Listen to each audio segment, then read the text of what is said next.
And it's interesting because Donald Trump tweeted very graciously and very positively about the new pontiff and the selection of an American pontiff. But it is interesting because I was just reflecting that popes often reflect the times. Francis was a pope to deal with globalization. John Paul II was a pope who dealt with the Cold War and communism. So it does suggest that, for all the talk of American decline, that actually this selection is actually evidence of an America that is just as dominant, but maybe, as you suggest, in different fashions than it may have been in the past.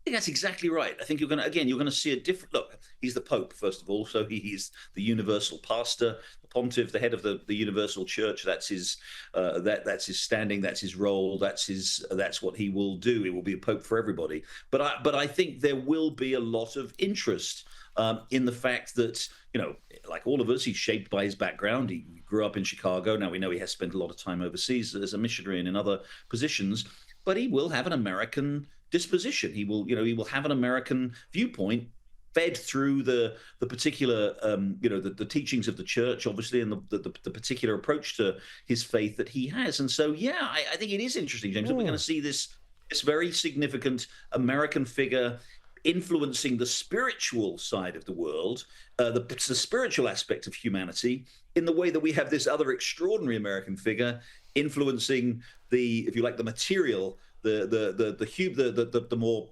God and mammon, if you like, the contrast. It's America's world, and we're all living in it. And indeed, I mean, it will be funny to see how a Chicagoan deals with Roman-style pizza. But also, there's plenty of other news here I want to discuss with you as well, Gerard, because you are, of course, as Sting once sang, an Englishman in New York, which makes me want to ask you about this other piece of news here, that Donald Trump and Keir Starmer have announced a trade deal between the UK and the US. Among other things, British steel and aluminium will not be tariffed, and farmers are going to get new access to American markets. Here's a little bit of Donald Trump before. Once again, I want to thank Prime Minister Starmer. He's been terrific for his partnership in this matter, the special relationship and external bond. It's really an external and an internal bond between our two countries will soon be stronger than ever before. And we really do. We have a great relationship. I want to just say that the representatives of UK have been so professional. And it's been an honor doing business with all of them, and in particular, the Prime Minister. Were you surprised, Gerard, by the warmth of the praise that Donald Trump heaped on Keir Starmer and the whole British Labour government and their team? What was your reaction to that? I wasn't surprised at all. I mean, for a number of reasons. Firstly, Donald Trump is an Anglophile. We know that. He even talked about that in his remarks, gushing about the British ambassador to Washington's accent, talking about how much he loved his coastal golf resorts around the British Isles. So he's a big Anglophile. He obviously has British blood, Scottish blood. We know that. We know that he really kind of bonded with Keir Starmer when they met a couple of months ago, when, of course, Keir Starmer brandished an invitation from the King to a rare, if not unprecedented, second state dinner for Donald Trump. He loves all that. But much more importantly, I think, is that this is an important look. There's not much detail in this. You mentioned steel and you mentioned some of the other things, which are there, certainly, but there's not a lot of detail and there's not a lot of scale to this. The numbers that are being talked about are relatively small. But this was really important for both sides. Donald Trump has been desperate to show for the last month, since his Liberation Day tariffs kind of got greeted with a massive global raspberry by financial markets and everybody else. He's been desperate to show that he has is an ability to make deals with countries that will reduce these tariffs and that will benefit the United States. And he can say that about this deal. It's the first deal that's been struck. It's symbolically important in that respect. And it's very important for Keir Starmer and the British government, because you have to show something for Brexit. Starmer, of course, didn't support Brexit. Most of the Labour Party didn't, but they're stuck with it. They're there. They're now the government. They need to show that the British economy is in pretty dire straits. So they want to show that they've got something. They also want to show how influential they can be with Donald Trump at a time when the world is maybe resiling from Donald Trump and sort of standing a little bit in fear and loathing of him. So it's a good deal for both sides, at least in terms of the headlines, at least in terms of the appearance, that warm conversation over the speakerphone in the Oval Office. That's all good. There's a lot of questions about what it actually amounts to in economic terms, but politically, diplomatically, symbolically, it's valuable for both of them.